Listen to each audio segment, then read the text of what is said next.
জি আপা ওরা আসছিল আমরা ওদেরকে ফাঁস দিয়ে বের করে দিয়েছি আপা। জি আপা আপা আসসালামু আলাইকুম আপা। হ্যালো আপা দেখো দেখো হ্যালো হ্যালো আসুন আমাকে আলাপ হয়েছে না মানা করছো ভিডিও কল দিতা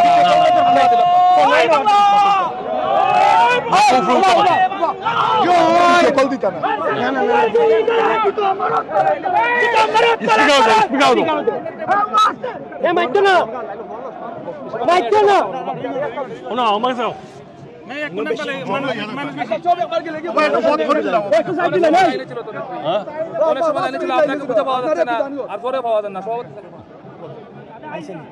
ভাই তো মাত্র পাচ্ছেন না এখন ভাই আপনি পাচ্ছেন না নেট কেসে কি মনে হয় না তুই তো কাপা পুরাইবা ভাই আপনি পুরাই লোক আবার ভাই আপনারা এখনো শব্দ লয় এটা হোক তাইলে ফোন আইলে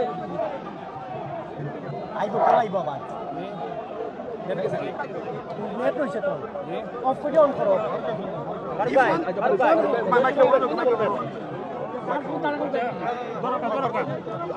রিঙ্গো না নেত্রী নেট নাই নেটের সমস্যা করে আমাকে মাত্র জানি নেত্রী মেসেজ দিমনি জি আইছে আপা আসসালামু আলাইকুম আপা।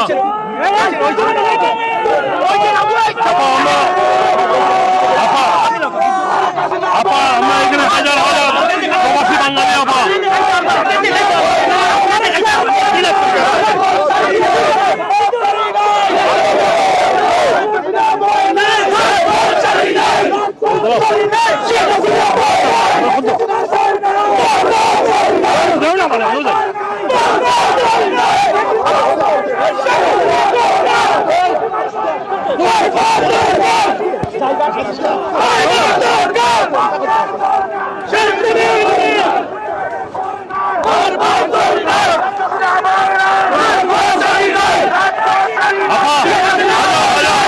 হাজার হাজার প্রবাসী বাঙালি আলতাবাড়িকে সমবেত হয়েছে।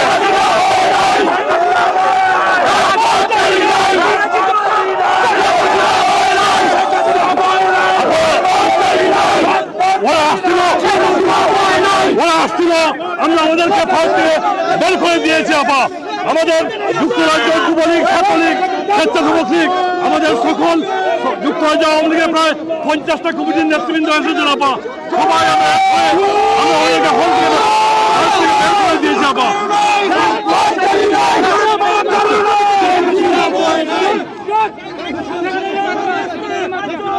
আপা কথা বলছেন জাফা জাফা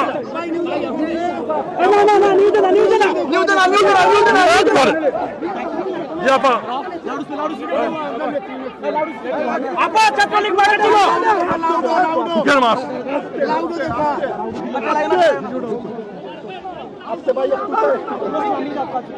জাফা জাফা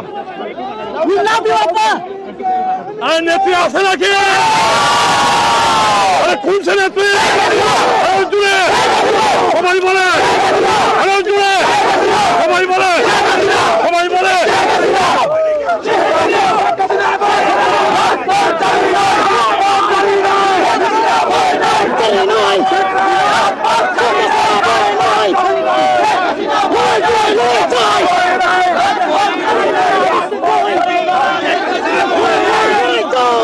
সবাই এসেছেন, সবার প্রতি ধন্যবাদ জানিয়েছেন এবং মাননীয় প্রধানমন্ত্রীকে আমরা সবাইকে ভিডিও ফুটেজ দিয়ে সবাইকে দেখিয়েছি।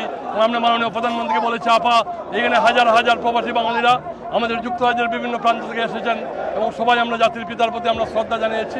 মাননীয় প্রধানমন্ত্রী বলেছেন সবাইকে আমাদের পক্ষ থেকে সালাম জানিও এবং আমাদের পক্ষ থেকে ধন্যবাদ দিও, তারা এত কষ্ট করে তারা এসেছেন। মাননীয় প্রধানমন্ত্রী অত্যন্ত স্ট্রং রয়েছেন এবং আমি আজকের সকালে এবং এখন যে আলাপটা করলাম মাননীয় প্রধানমন্ত্রী অত্যন্ত দৃঢ় মনোবল নিয়ে বলছেন, অনেক কথাই আমাদের সাথে বলছেন।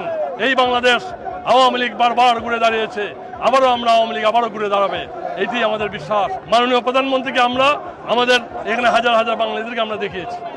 যুক্তরাজ্যে আসার একটা পরিকল্পনা শুনছিলাম, এটা কতটুকু জানেন কিনা? এইটা জানি না মাননীয় প্রধানমন্ত্রী এখন আপনারা যেখানে জানেন ওইখানেই রয়েছেন। এবং মাননীয় প্রধানমন্ত্রী অবশ্যই বাংলাদেশে ফিরে যেতে চান। আমি আবারও বলতে চাই, আমরা খুব তাড়াতাড়ি বাংলাদেশে একটি নির্বাচন দেখতে চাই এবং সেই নির্বাচনে আওয়ামী লীগ এবং মাননীয় প্রধানমন্ত্রীর নেতৃত্বে আওয়ামী লীগ আবার নির্বাচনে অংশগ্রহণ করবে। আমার বিশ্বাস এইখানে যে আপনি হাজার হাজার মানুষের দল দেখেছেন, এখানে দেশ এবং প্রবাসের বাঙালিরা আবারও মাননীয় প্রধানমন্ত্রীকে নির্বাচিত করবে এবং আজকের যাকে নিয়ে আজকের এই শোক, সেই শোককে শক্তিতে রূপান্তরিত করে বঙ্গবন্ধুর স্বপ্নের পথ ধরে মাননীয় প্রধানমন্ত্রী আবারও এগিয়ে যাবেন, এই বাংলাদেশকে একটি আধুনিক সমৃদ্ধ উন্নত বাংলাদেশ গঠন করবেন।